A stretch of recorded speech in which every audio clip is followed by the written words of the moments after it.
Қатты дененің қысымына бір мысал. Жазықтық бетінде дене тұр, дененің массасы 6 кг, түйіскен беттің ауданы 20 см куб. Сұрақ қысымды анықтау керек. Енді күштерді көрсететін болсақ, массасы болғандықтан астыға қарай mg күш әсер етеді, түйіскен беттің ауданы s. Формуласын жазайық. Формула бойынша F бөлінген S. Енді бізде сыртқы күш әсерінің орнына mg болғандықтан mg жазамыз. mg бөлінген S. Сандарды орнына қояйық. Массамыз бізде 6 кг. G 10-ға тең. S.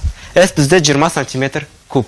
Бірақ оны жаза алмаймыз. Си жүйесінде өткені біз оны метр кубқа аударуымыз керек. Метр куб аудару үшін біз оны 1 см куб тең 10-4 дәрежесі метр куб. Сондықтан 20-ны 10-4 дәрежесіге көбейтуіміз керек. 20 көбейтілген 10-4 дәрежесі.